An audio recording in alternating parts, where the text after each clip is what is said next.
Ciryl Gane knocks out Tai Tuivasa in the third round after an absolutely cracking fight. Dwain, did you actually stay up for it? Did you catch it all? Because it was in Paris. Yeah, I definitely stayed up for it because it was on a reasonable hour for me. The main card started at 8 p.m, so I could stay up and watch it. But I was watching Clash at the Castle at the same time, so I kept swapping in between the two. Right, you've got the best of both that way then. It was actually Tai did a hell of a lot better than what I thought. I was writing him off in the predictions. I thought that I'd never seen a chance for victory for him. That second round, he came out and he dropped Gane, and then he caught him with another great hook as well later on, almost stumbling him. But in the end, it was the body kicks that got him. You see how deep they were getting. And I mean, I'm pretty sure I'd be cutting half right now. I'd be like Christopher Reeve if they kicked me. But what did you think of the finish overall, mate? What do you think? Do you think Gane actually fought a good fight? Do you think he got lucky with Tai, or do you think he just had a game plan that he came in and he addressed it?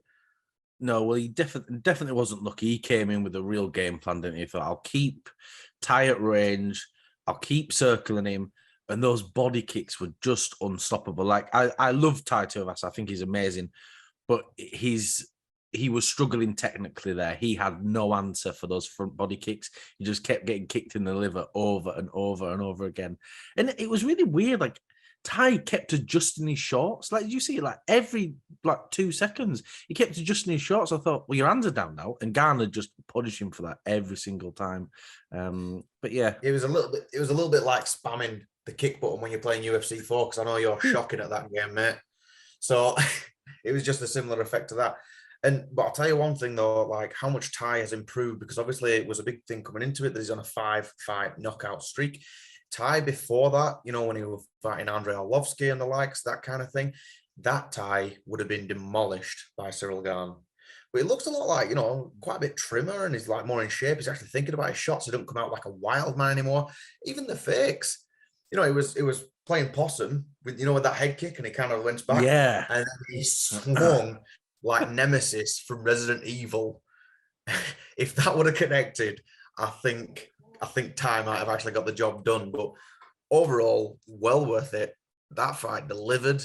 I thought it was going to be more of just a street fighter versus a technical striker, and it was just going to end in an absolute domination. But Tai had his moments. It very much proves that it wasn't just a fluke that he landed himself in the top 5 when he beat Derek Lewis. And I think that Tai is here to stay, which is good because he seems to be a fan favorite anyway. Very much a contender for the title potentially one day. But the core main event, I thought, was just an absolute clinic by Robert Whittaker. Again, I was wrong in my prediction. Always seemed to happen, doesn't it? I thought Vettori was going to come out and out grapple Whittaker, but that first round took him a little bit to get going. But as soon as the second and third, Whittaker was all over him. What did you think of that? Did you think that lived up to the hype? Yeah, it was really, really good. I honestly just wish it was 5 rounds. 3 rounds was not enough for that fight, because we could have got something really exciting in round 4 and 5. We would have kept going. Yeah, I really, really enjoyed it. It was just it solidifies that it's Adesanya and Whittaker and then everyone else. And it must suck, like, cause I've seen Adesanya's reactions to it and everything. I mean, he wanted Rob to win as well, like, but I'm surprised that Vettori didn't complain, thinking it was 30-27 for him, to be honest with you. But he came out as if Vettori, I quite like Vettori. He's a brute. He's an absolute brute. And I thought that he was going to offer Rob a lot more than what he did. But at least this is a fight that we haven't seen before. And it's 2 top contenders, literally the number 1 and the number 2 ranked in the middleweight division.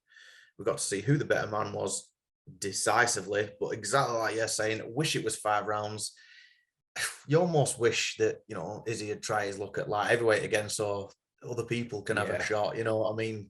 Because it almost feels like he's holding up the division. But what next for Rob, though? He's beaten almost everyone. And he even said afterwards, didn't he? He said, I'm the most dangerous person in this division, including the champion. Yeah, it's so difficult, isn't it, now for Rob? Because he's in a position where he's lost to the champ twice. And what's next for him? Who else can he fight? I guess the answer is Paulo Costa, right? Because Paulo Costa's just come off a win against Luke Rockhold. That puts him right at the top of the division. So that's the fight to make, isn't it? But I think we're going to just get exactly the same thing. I think Vettori really let himself down, in all honesty, in this fight. He came out like he was fighting 5 rounds. He came out really slow paced. You can just think in that third round, you could be 2 down here, Vettori. You need to do something. You need to come out aggressive.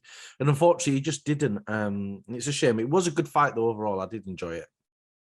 It was a great call, man. That it almost felt like that could have been the main event as well if it was 5 rounds, obviously. But I mean, it is what it is. We've got UFC Paris is in the books, and now we've got to wait until UFC 279. I do think that's all we've got time for. Thank you everyone for watching. If you can like, comment, and subscribe, it really does help us out.